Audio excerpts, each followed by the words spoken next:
Hi, I'm Stuart J. Raj and welcome to Language and Mind Mastery. Today I want to call this lesson Be of Sound Mind. Be of sound mind.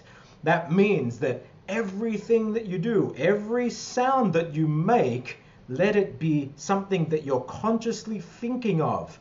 And one tool that I use, no matter what language it is that I'm learning, is the International Phonetic Alphabet, IPA. International Phonetic Alphabet. Now, some people, when you look in a dictionary, let me just pull up my little pad here, but you'll often see a word, say, in the dictionary. Actually, I changed colors, I've come to black here. So you might see the word, let's say, happy. Okay, and so it'll say in the dictionary, happy, and then it'll have this her and a funny looking happy. Okay, and then we'll have this here and a happy. That's a stress there, and the secondary stress there, happy. As soon as some people start seeing letters that look unfamiliar like that, they will lock up and say, no, I don't want anything to do with it. I'm just going to write it like I know. That's happy.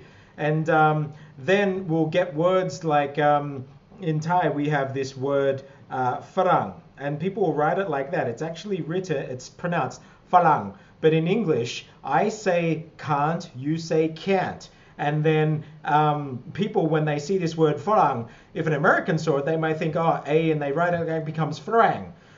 If I write it like this, however, farang, and that is a ng sound there, no matter how you look at it, no matter what country you come from, no matter what your pronunciation is of these letters in English, doesn't matter, because these are outside of English and they're always going to have the same value. So anybody reading that would be farang rather than farang,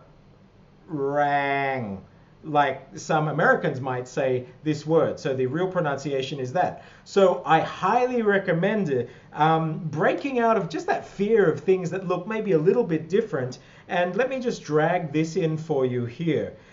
You can just go into Wikipedia and go into Google and type in IPA, and you'll get this here. And you can see this is a chart of it. I'll just scroll up to the top for you. And it talks all about the International Phonetic Alphabet. You can scroll down. This chart here you can actually print out as a PDF, or they actually have a interactive chart where you can click on letters and learn them. Now, you can also Google around and see IPA in English. We only have a handful of those, but IPA is not only helpful for when you're learning another language, but when you're explaining another language to other people. The reality is, in English, look at, and by the way, when you're typing also, I find this this program here, it's an online keyboard. You can see that's at ipa.typeit.org/full, and you can actually type in. So if I wanted to write the farang now, I just type in that fa, and you can go through your different arts. Actually, it's probably an upside down V. There we go. Fa, and then ra, and then There you go, farang. You can actually type in IPA and write your notes in that very fast, and you won't be making pronunciation mistakes. As I was saying, in English, we only have a few, actually, like this is the th symbol, it's a theta, versus our the, which you might see in Icelandic. Looks like that, the. So the TH in the is different to the TH in thin. So you can see that this theta here, maybe I can zoom in on the keyboard.